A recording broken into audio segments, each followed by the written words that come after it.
When Jim Grobe and I met this morning, which we always do on a weekly basis during the football season, he quickly announced to me that he planned to resign from his position as head football coach at Wake Forest. And we talked about a number of things the next hour that I was in his office, and reflected upon the 13 years that he was here and the achievements that we have all enjoyed during those 13 years. And when you look back at this 13-year period, it will go down as the greatest 13-year period in Wake Forest football history.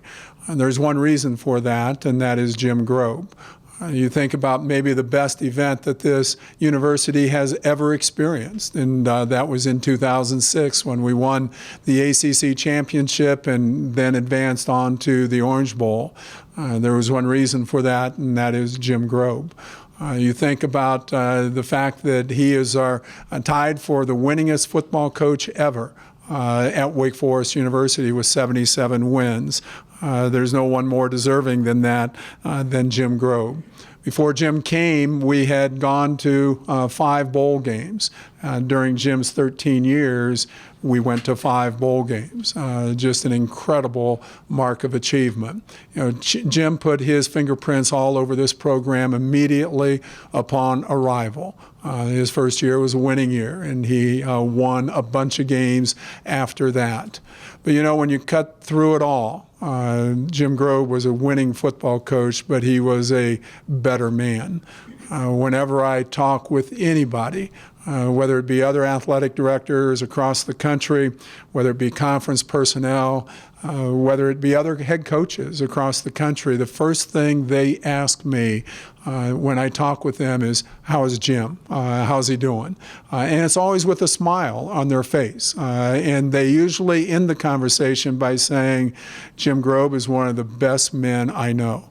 And I will tell you, he's one of the best men I've ever known. He's a friend, but he is a tower of a man. When you look at his football achievements, that's impressive. When you look at the man, it's even more impressive. And that plays out in many, many different ways. It plays out in the way he treats his players and the love that he has for his players. We just met with our football team, and Jim announced his resignation to the team. And during that conversation, I bet that 10 to 12 times he told them how much he loved them individually, not just as a team, but individually. I saw something there that you won't see very often with a head coach. That team gave him a standing ovation. That's how they feel for him and about him, because he feels that way about them first. So that's the type of relationships that have evolved over time with Jim Grobe and his players and literally everyone else. I talked with a couple of very dear friends this afternoon because they're dear friends of Jim's as well. And told them of Jim's decision, and they had the same response. What a great man. What a great man as a friend. What a great man for our university as well. So we are indebted to Jim Grobe and his staff. I told the players that it has been a privilege, and I hope that they recognize what a privilege it has been for him to lead our program and for him to be their head coach, because there aren't many people who care about his players as much as he does. And you look at the graduation rates, you look at any metric that is important to a football program, and our metrics are good, and that's because of Jim Grobe. Whether it be our graduation rates, our APR, whatever it might be, our marks are high because of the leadership that Jim Grobe has provided our program. And this is a sad day for Wake Forest football when you lose someone like Jim, who has been the leader of this program for 13 years. But our program is in much better shape now than it was 13 years ago because of what he has achieved and what he has done. He showed us that winning ACC championships and being contenders is a worthy and realistic expectation and goal to have for our program. That's because of Jim Grobe, once again. So we are certainly going to miss his leadership. At the same time, he has achieved so much here that we wish him nothing but the very best. I would imagine that if everyone in this room had to describe Jim Grobe, it would be just as I've said. He's a great man. Have you ever had anyone ask you or say something negative about Jim Grobe? I bet if we went around the room and asked everyone that question, every one of us would say no. That's the type of person we're talking about here. I love the guy more than I can adequately express for not only what he has done here for our football program, but the relationship that we have. I had a friend a number of years ago come to a football game, and he's a college football guy, has made his livelihood in college football. And it was a tough loss. I remember it well. And after the game, he was with me, this friend was with me, and I said, well, I got to go down and see Jim. And he looked at me like, you what? And I said, well, I'm going to go down and see Jim. And he said, you go down and see Jim after a game like this? I said, I go down and see Jim after every game. He said, I've never seen anything like that. That isn't because of me. That's because of him. Because he opened that opportunity, and he welcomed me every time I came down there, whether it be the greatest victory or the most devastating defeat. He was there, and we talked about the game. We talked about a number of things in those post-game conversations. Just a wonderful man. I could go on and on. I know I'm already going on, and I apologize for that. But we thank Jim Grobe for what he has done here for 13 years. Jim, you want to come up?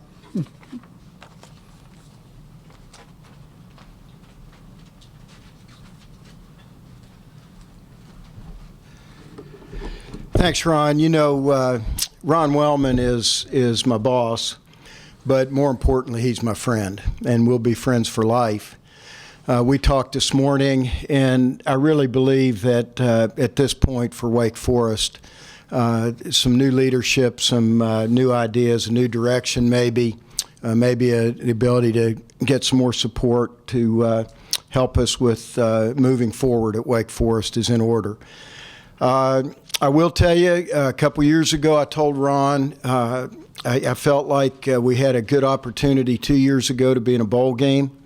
We came up short. I think we had maybe 5 games that went to the fourth quarter, and we didn't get any of them. This past season, I really felt this was a team that had a chance to contend. Now, I will tell you at that time, I didn't, 2 years ago, didn't realize how strong a couple of teams would be in this league. And I think we have had a tough schedule. I think, maybe 9 of the teams we played this year will be in bowl games. So we have had a really tough schedule. But I felt like that, these past 2 seasons, we've really not achieved what I wanted to for the program. And I just feel like at this time it's good for us to move forward. The thing I do feel badly about is, as Ron mentioned, I love our team. I've got these guys are just like my own sons to me. I feel badly for them, but at the same time, I feel like Ron will hire somebody good, and it'll be good for our guys. So I feel like going forward, this will be good for them. I feel especially bad for our coaching staff. I've been coaching for a long, long time now, and I feel like this is maybe as good a 9 coaches as I've been around in my coaching career. I felt like, I don't want to let those guys down. But at the same time, I felt like moving forward that, for Wake Forest, this is the best thing. I don't know what my future is. Somebody asked, do you want to keep coaching? I think yes, it would be the answer. But to be honest with you, all I've done is fight to fight at Wake Forest. That's all I've worried about, is making our team better, helping our coaches get better, and representing Wake Forest in the right way. So, going forward, I don't know what the future will hold for me. I think, once you're a coach, you're always a coach, and you want to keep coaching. So that's kind of my direction right now. But, Ron and I talked this morning, and I told him, this is a job where, we've been grinding as hard as possible to try to get wins, and haven't gotten as many as we wanted to, and I feel like it's time to move forward. How about questions, guys? Yes, sir. Was this entirely your sole decision? Yeah, Kevin. This is something that I've been thinking about for a while, only because, as I mentioned before, I love this football team. I love the school. The school has been personally, to Jim Grobe, as good as they could be. I couldn't ask for Wake Forest or for Ron Wellman, Dr. Hatch, for them to treat Jim Grobe any better than they have. But I just really feel right now, Kevin, it's probably good for the program to have some new energy, some new direction. Probably good for me to have some new energy if I decide to continue coaching, to have a new challenge. And so I just feel all the way around it's best for Wake Forest. And as you know, that's what I want, is great things for our kids and our program. I want things good for Wake Forest. And if somebody else is able to come in here and do that, I'll be their biggest fan. When did you notify your coaches, Coach, and what was their reaction? I let them know, Mike, this afternoon. Obviously very disappointed, but the bottom line is, Mike, we got to win. You got to win games. I mean, you can say it any way you want to. We've had some issues the past couple of years with a lot of different things, injuries and different things, but I think, the bottom line is, no matter how tough the job is, you got to find wins. And we didn't find enough wins, and I don't think any of our coaches would tell you they're happy with this season. And I think all of them feel like we should have. I think we had 6 games go into the fourth quarter, and we didn't get any of them, and you just can't do that. You got to find a way to win. And, I think even though our coaches are very, very disappointed, I think, they know we gave it the best shot we had. You have 2 years remaining on your contract. Going into this year, how much did that play a factor of you getting this team back to a bowl game, with you deciding on, coming back or not coming back the following year? It's no factor. I didn't even know what my contract was, to be honest with you. That's not something, JB, that I've even thought about. You got to realize that for us here, the program and coaching the kids and winning was all consuming. Trying to get the kids to build a foundation to be better dads and better husbands and good career guys. That's been, a foundation of our program. And then trying to coach them well enough to win and recruit enough good players and all the kind of things that go with it. We've just been so wrapped up in this program and trying to give us a chance to win that there's not a whole lot of energy to go look at your contract and figure out where you are. Were any conditions set, Jim, on your remaining here as head coach? No, not at all. Ron and I, that's the thing I want you to know. Ron Wellman and I are friends, and we'll remain friends forever. That's not ever going to change. So there's no hidden stuff going on here. There's no ulterior motives or anything like that. You said you're not necessarily ready to retire from the game and that this could re-energize you in the future. What do you see as next? I don't know. I really don't. Honestly, that's the thing. I've never thought about another job really, and I've turned some down in the past. But these last couple years, I felt like, even though we were in a bowl game 3 years ago, I felt like we left some on the table.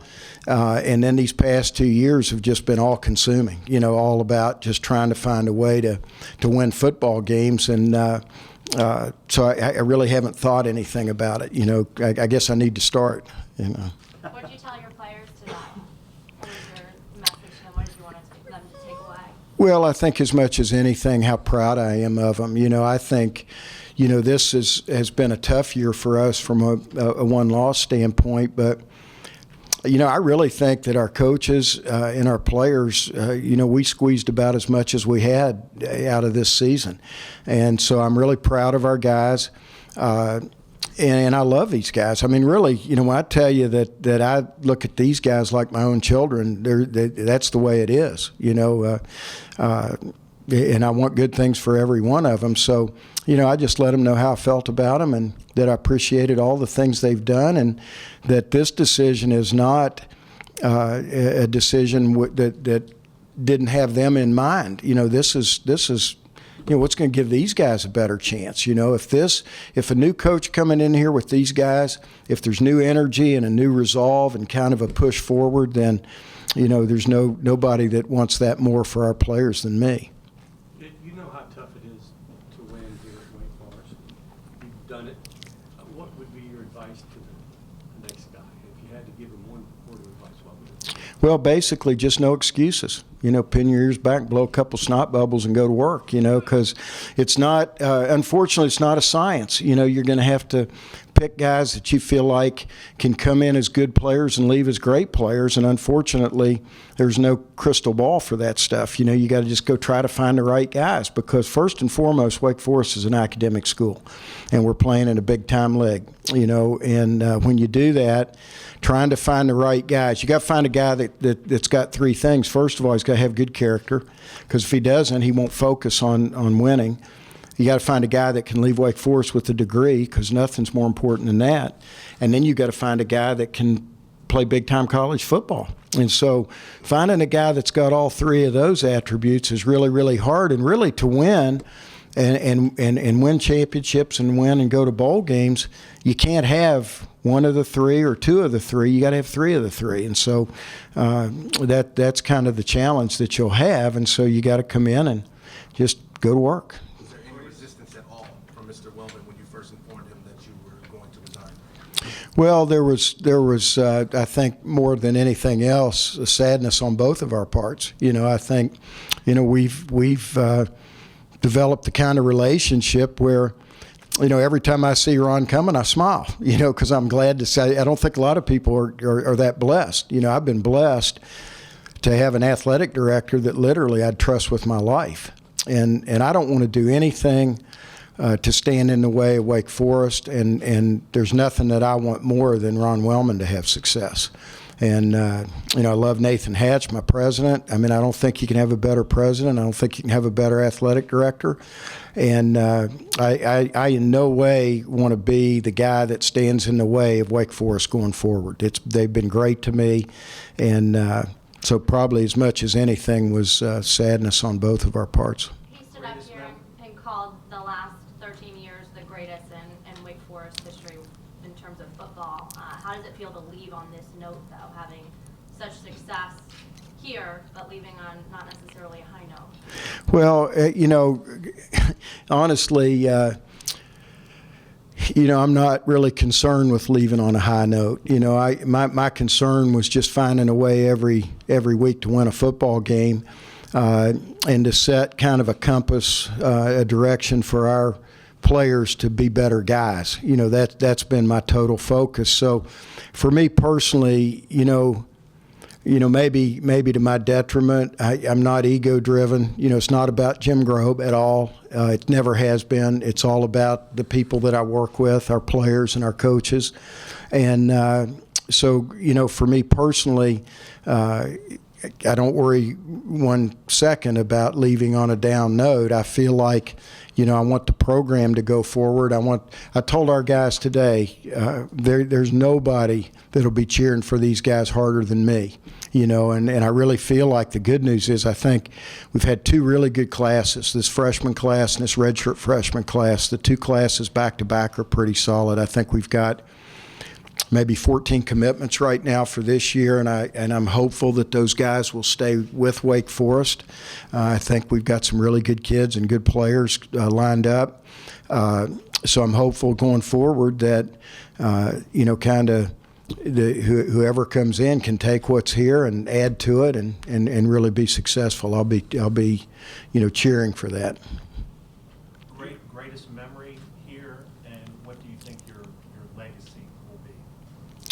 Oh, I don't know, Kevin. I think it's hard to hard to not point toward the championship season as a special time, but there are things in every season. Seasons we had lots of success, and seasons that we didn't have as much success. That we had guys that went out every week and competed, and that's probably the thing that I take away from the 13 years that we've been here. Is I really think, now we haven't always played our best football week in and week out, but we've had a bunch of kids that loved to play the game and gave it everything they had, and sometimes we were outgunned physically and didn't get the job done. But I think over the 13 years, they're just player after player after player that you just look back and think, man, was I blessed to have a chance to coach that guy.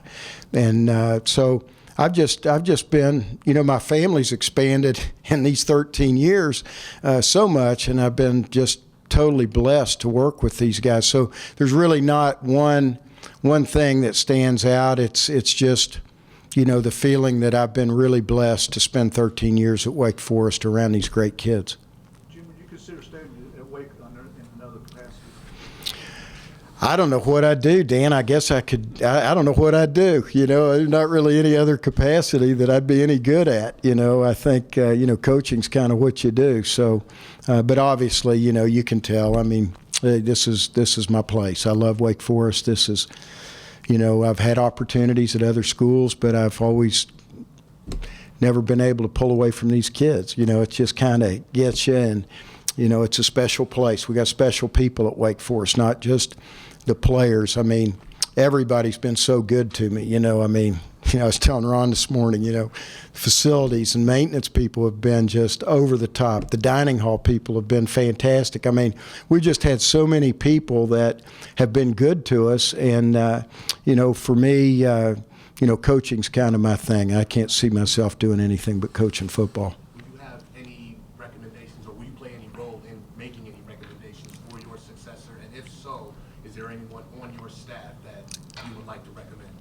That's totally Ron's deal. I would not expect to be in that position and wouldn't want to be honest with you. I've obviously, as I mentioned earlier, I've never been around a group of coaches that I think get along better, don't point fingers. There's no offense, there's no defense. Or, we've just got a great group of guys, and a ton of these guys would make great head football coaches. I think, Ron will do a great job. He'll find the right guy to come in here, and my advice to him would be to consider these guys. But I think it's tough if you haven't been successful to pull somebody out of the program and expect them to take over, because I rely on my coaches to have their own ideas, but it's kind of been Jim Grobe's program, and so going forward, I think I would think Ron would be looking for a change, and so that would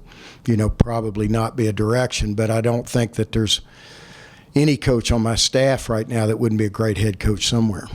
Jim, you mentioned you were thinking about this the last few weeks. When the clock hit zeros on Saturday, did you know that it would be your last game? And if so, what were the last 48 hours like for you? Honestly, this has been, and I told Ron today, this has been something that's been in my head now for a couple years. Honestly, and not that I want to walk away from the program, but were we making enough strides in recruiting and developing facilities and building a program and doing the things that we needed to do with me as the head football coach. And so this is not an overnight decision for me. This is not a knee-jerk reaction.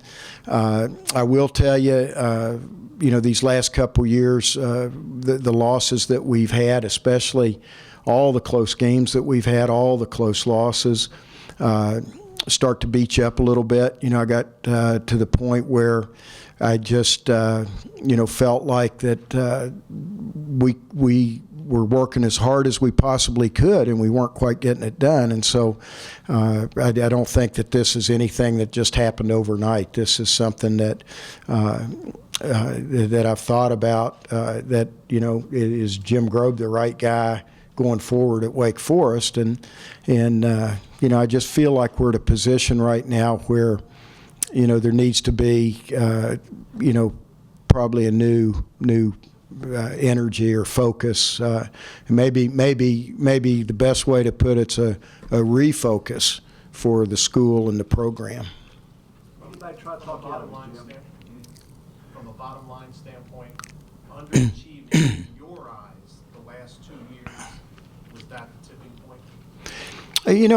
I think so, Kevin. As I mentioned to Ron a couple years ago, I really felt last year, even though we were 5-7, we had about, 5 of those games could have gone either way, and we went late in the fourth quarter and didn't get any of them, and we ended up 5-7. And I felt like last year was a slam dunk year for us to be in a bowl game.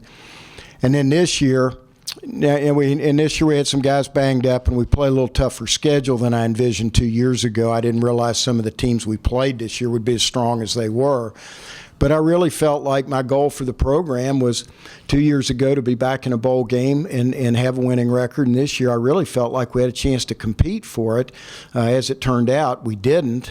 And so that's been tough on me because, just like Ron has, I have goals for our program too. It's not a deal where, this is just the athletic director wanting to win. This is a deal where I feel like, I had certain expectations for the last 2 years, and we didn't meet those expectations, and that's my fault.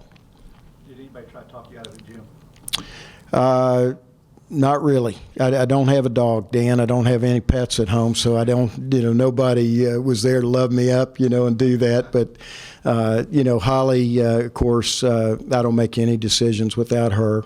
And, we're both just really blessed to have been at Wake Forest. So it's not a deal where anybody's trying to talk me out of it. It's really,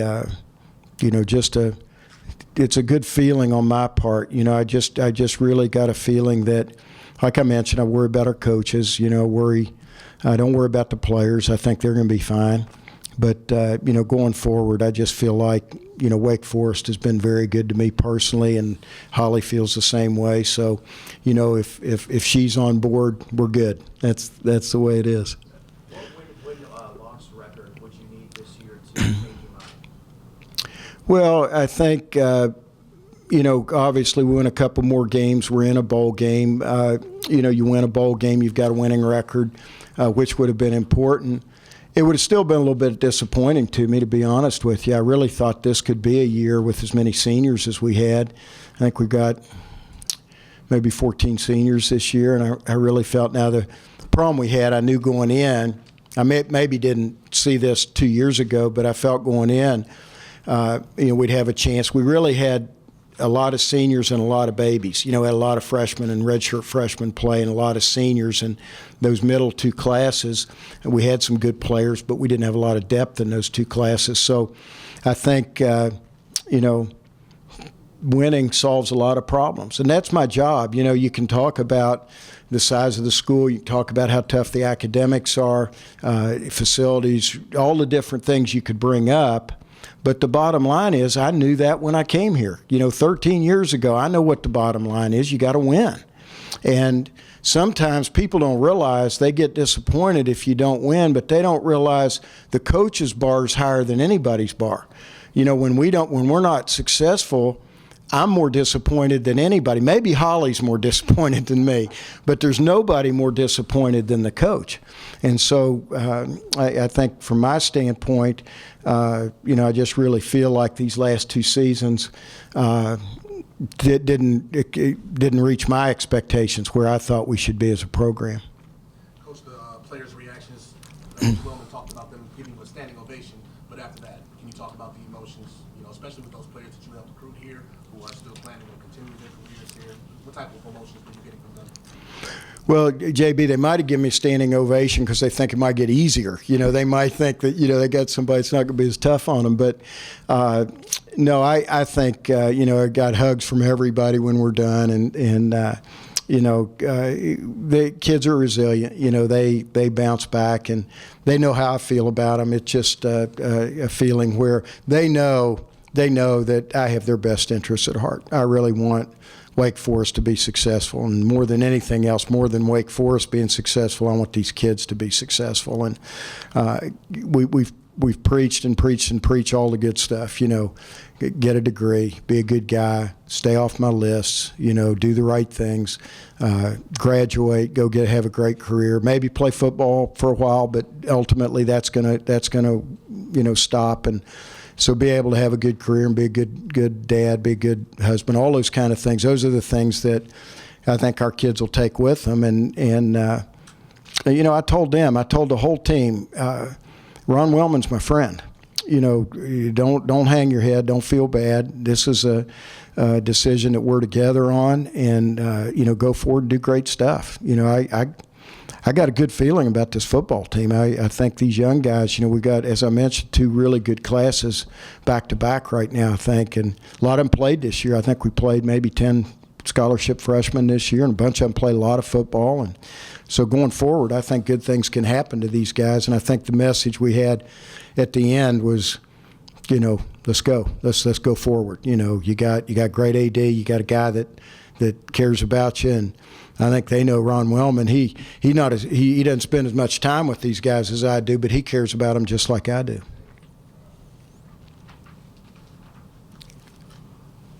All right. All right, guys, it's been great. God bless y'all. Appreciate you.